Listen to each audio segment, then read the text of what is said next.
So if you're doing an ICO, if you want institutional money, they don't know what the fuck that is. Yeah.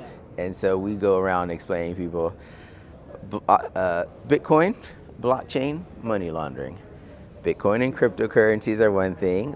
Blockchain is how these things are built. Money laundering is still the domain of the US dollar. Sure. And so after we walk them through and they're comfortable with the subject, and we've not necessarily dumbed down blockchain, but elevated it to an executive level, because these are all the people with the purse strings. So if you don't have their buy-in, they're never going to invest in you. So we don't ICO, but we provide educational services to executives so they can go to their parties and say the buzzwords. They feel smart when they're in meetings, so they're not embarrassed, because particularly in the Middle East, they don't want to be embarrassed. Yeah. Because it's like, oh, I don't know what cryptos are, I don't know what blockchain is. They don't want to have that in a meeting. Absolutely. Yeah. The messaging is so important. Yeah, they can be like, oh yeah, blockchain, Samson says it's not hot sauce, you can't put that shit on everything. And I know about Ethereum, Litecoin, et cetera, et cetera. And you're doing an ICO, tell me about it. That's all they actually need to know. And then they'll be like, okay, this is interesting, give me your information, I'll have someone from my team follow up. 99% of the time, that's all the executives want to be able to say. Because later when they delegate that task to someone to do research on the company, then they'll be like, that's full of shit. Yeah. Or, hey, we should actually invest in this. But most ICOs, they're so intent on telling you about blockchain and how it works, right? As opposed to getting to the meat of how it's integrated with their how is it going to impact my business? Yeah. Why is it such a disruption? What do I need to do to position my business to not be as disruptive or to adapt? So that's where the strategy comes in. It's different than the technical stuff. The technical stuff is super important. We have this segment we do, it's called Blockchain, the Santa Claus Perspective. So Santa Claus is the ultimate global executive. And so he's delivering execution. That's his actual only job. He's got a bunch of fucking elves. They build technical stuff. They build stuff.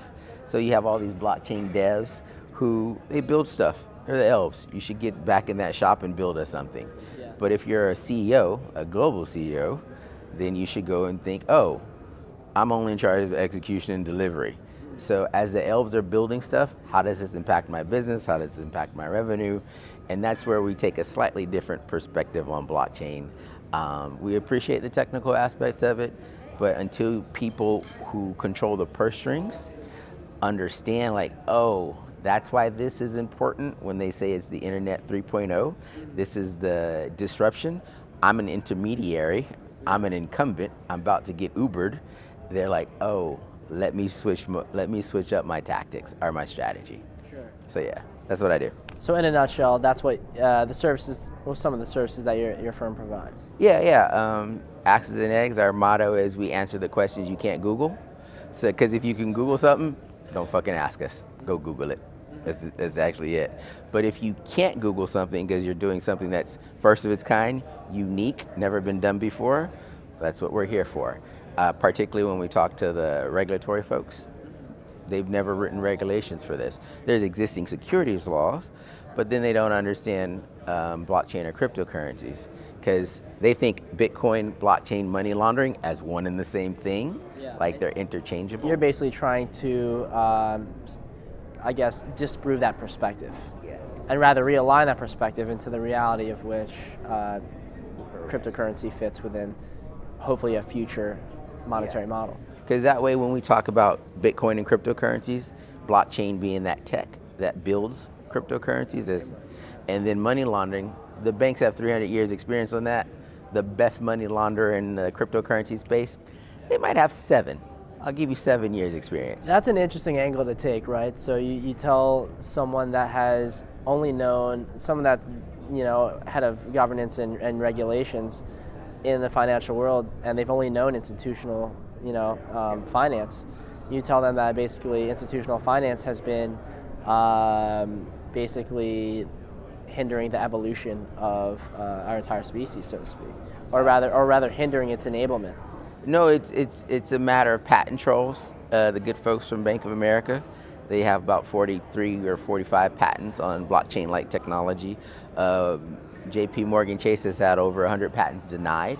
So they're aware of the technology because it gives them the efficiencies that they want, but they still want to be able to control it because as an intermediary, they collect all the fees. and you don't want to get rid of your own business. Absolutely, but you said you worked with people in the governance space. So I'm curious how you go about convincing someone that, again, has only been programmed to see things in a very conventional and institutional way. How you convince them otherwise. It's tough. So my name is Samson from Axes and Eggs. You can find us online at Axes and Eggs on Twitter and social media and all that good stuff. Or you can follow me at Hustle Fun Baby. I forgot to introduce myself.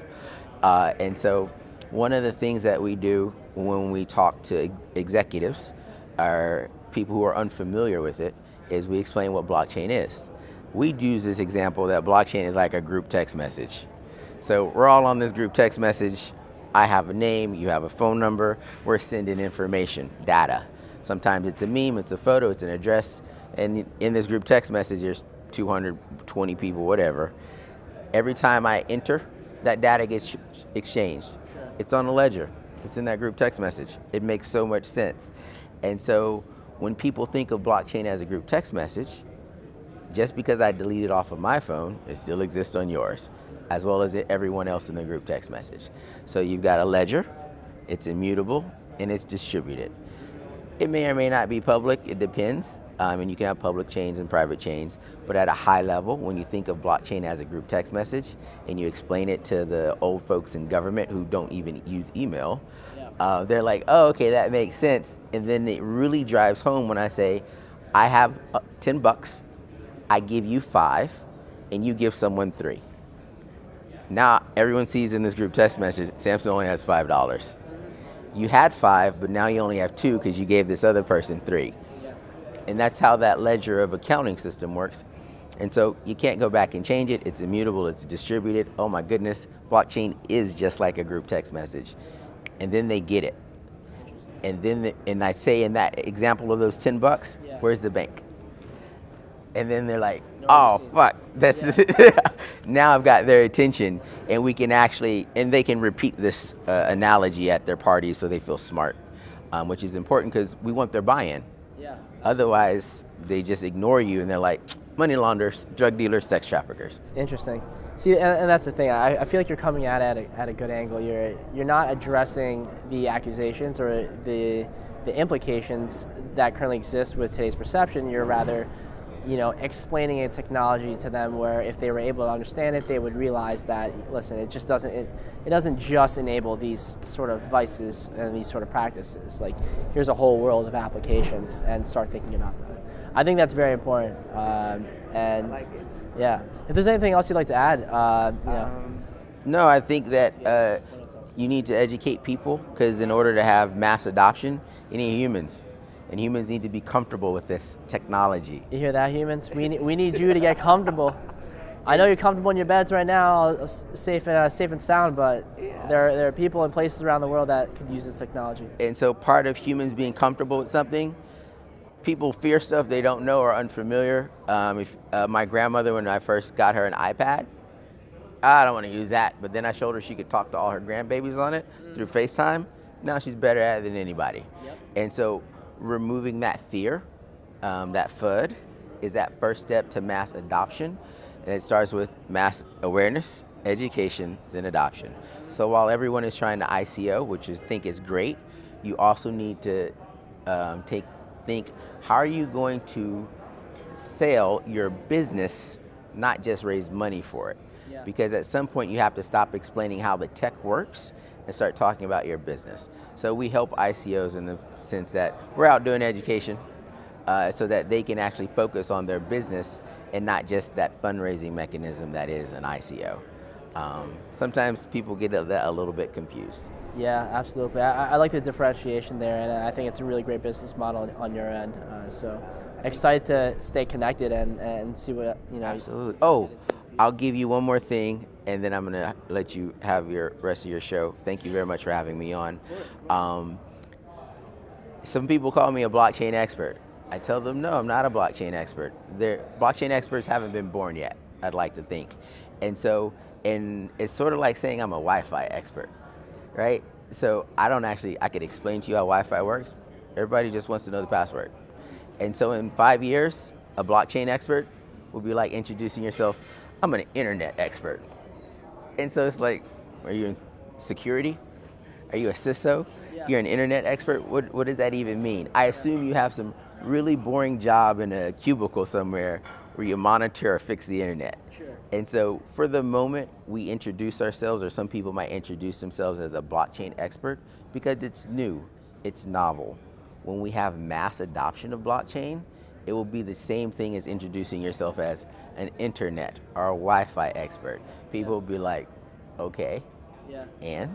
So, but that's a good thing. But we should also be prepared that as the industry grows up, as the technology becomes more well known, you might not be a blockchain expert for more than this long. Yeah. So you need to think of, as we're building these systems, what business am I actually going to be in?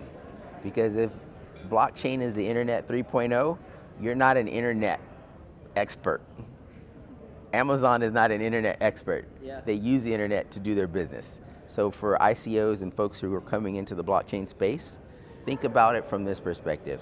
Blockchain is a tool to execute your dream, execute your business plan. Okay, now that you know that blockchain is like the internet, how is it helping you build your business? That way you don't think that you and blockchain are one. It's just a tool. So that's the last thing I'm going to say.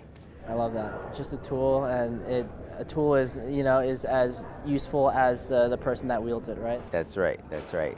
If you give me a hammer, I just break shit. You give some other people a hammer, they build stuff. You're starting to sound like Nick Spanos. Appreciate the time, brother. Thank Amazing, you. man.